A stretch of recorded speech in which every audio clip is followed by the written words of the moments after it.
একটা কথা বলি, এরা হইলো মোল্লা মুন্সি, মোল্লাতন্ত্র কিন্তু ইসলাম নয়, ইসলাম কিন্তু মহান। আসসালামু আলাইকুম রহমতুল্লাহ। সম্মানিত মুসলমান ভাইরা, আশা করি সকলে ভালো আছেন। এতক্ষণ থেকে ভদ্রলোক যে কথাগুলি বলল, এই কথাগুলির উত্তর আল্লামা আব্দুল মালিক সাহেব দামাত বারাকাতুহু অনেক সুন্দরভাবে দিয়েছেন। আমরা সেটা শুনব। তার আগে ছোট্ট একটি কথা বলতে চাই।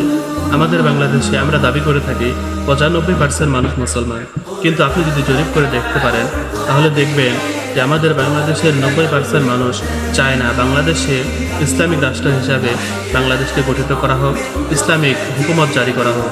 সামাজিকভাবে, পারিবারিকভাবে, রাষ্ট্রীয়ভাবে ইসলাম কেউ চায় না, কারণ সবাই দিন শেষে দেখা যাবে যে 90% মানুষই হলো চোর, অপরাধী।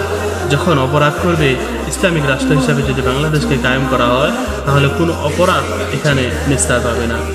আপনি যদি সৌদি আরবের দিকে খেয়াল করেন তাহলে সেখানে দেখবেন ইসলামিক আইন জারি থাকার কারণে সেখানে কি পরিমাণ জেনার হার কম আছে, কিন্তু আমাদের বাংলাদেশে জেনার হার, জেনা তো দূরের কথা, ধর্ষণ কি পরিমাণে আছে। আপনি যদি একটু বিবেক বিবেচনা করে দেখেন তাহলে আপনি বুঝতে পারবেন আসলে ইসলামিক রাষ্ট্র হিসাবে বাংলাদেশকে ইসলামিক রাষ্ট্র গঠিত করাটা কি পরিমাণ জরুরি।